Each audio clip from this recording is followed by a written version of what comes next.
Hello everyone, welcome to digital academy 03 YouTube channel. Digital academy 03 YouTube চ্যানেলে আপনাদের সকলকে স্বাগত জানাই।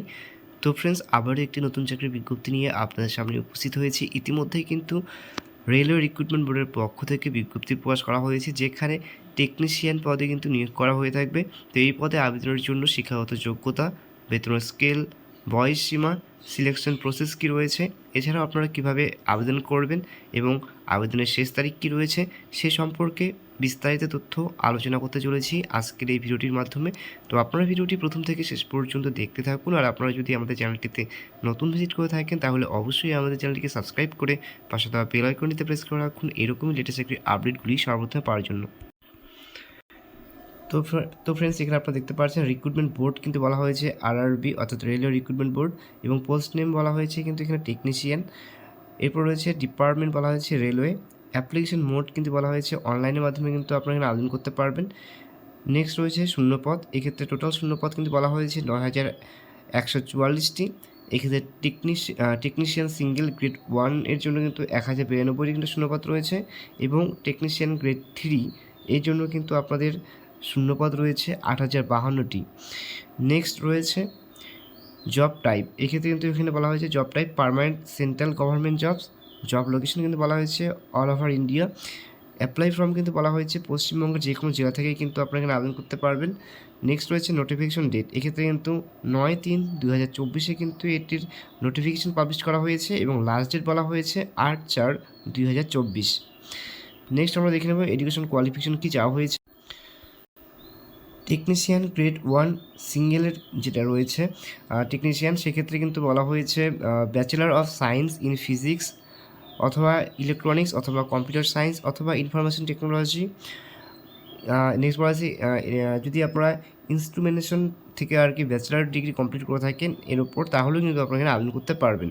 তো এখানে আপনারা যারা ব্যাচেলার অফ সায়েন্স নিয়ে পড়েছেন, ফিজিক্স রয়েছে আপনাদের সাবজেক্ট হিসাবে, তাহলেও কিন্তু আপনারা আবেদন করতে পারবেন। অথবা যদি ইলেকট্রনিক্স নিয়ে আপনি গ্র্যাজুয়েশন কমপ্লিট করে থাকেন তাহলে কিন্তু আপনারা এখানে আবেদন করতে পারবেন।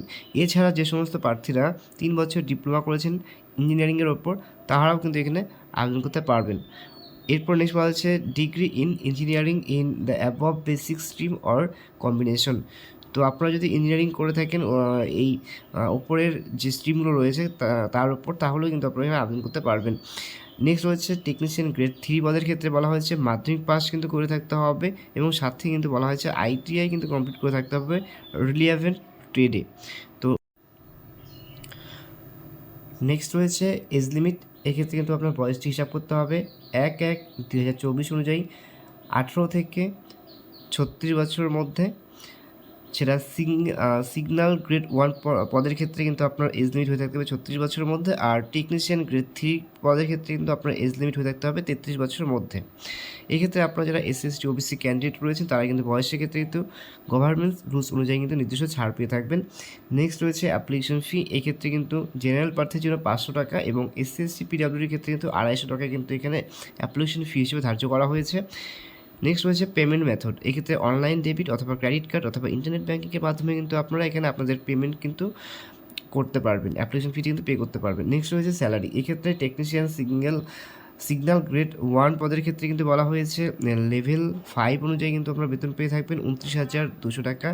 টেকনিশিয়ান গ্রেড 3 পদের ক্ষেত্রে কিন্তু বলা হয়েছে লেভেল 2 অনুযায়ী কিন্তু আপনারা বেতন কম পেয়ে থাকবেন। এক্ষেত্রে ইনিশিয়াল পে কিন্তু বলা হয়েছে ১৯,৯০০ টাকা কিন্তু আপনাদের বেতন কম হয়ে থাকবে।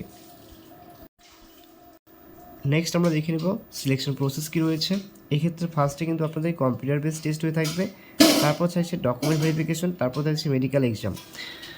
নেক্সট আমরা দেখে নেব কীভাবে আপনারা আবেদন করবেন। এক্ষেত্রে কিন্তু আপনাদের অনলাইনে কিন্তু আবেদন করতে হবে। এর জন্য কিন্তু প্রথমে আপনাদের অফিসিয়াল যে নোটিফিকেশন সেটাকে কিন্তু ডাউনলোড করে নিতে হবে। তারপর কিন্তু সেখান থেকে কিন্তু ডিরেক্ট যে ওয়েবসাইট লিঙ্ক রয়েছে সেখানটায় ক্লিক করে কিন্তু সরাসরি আপনার ওয়েবসাইটে ভিজিট করতে হবে। তারপর সেখানে প্রথমে রেজিস্ট্রেশন করতে হবে।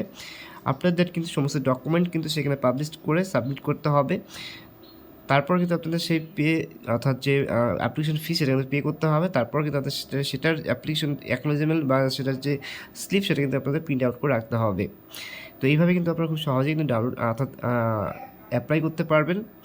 এর যে ওয়েবসাইটের লিঙ্ক অফিসিয়ালি সেটা কিন্তু আমি আমার এই ভিডিওটার ডেসক্রিপশন বক্সে প্রোভাইড করে রাখবো, তো চাইলে কিন্তু সেখান থেকে কিন্তু আপনারা সরাসরি সেই ওয়েবসাইটে কিন্তু ভিজিট করতে পারবেন। তো ফ্রেন্ডস, এই ছিল একটি শর্ট ইনফরমেশন। যদি ভিডিওটি ভালো লেগে থাকে তাহলে অবশ্যই ভিডিওটি লাইক এবং তোমাদের বন্ধু বান্ধবীদের সাথে ভিডিওটি শেয়ার করে পাশে থাকবে। আর ভিডিওটি প্রথম থেকে শেষ পর্যন্ত দেখার জন্য সকলকে জানাই অসংখ্য ধন্যবাদ।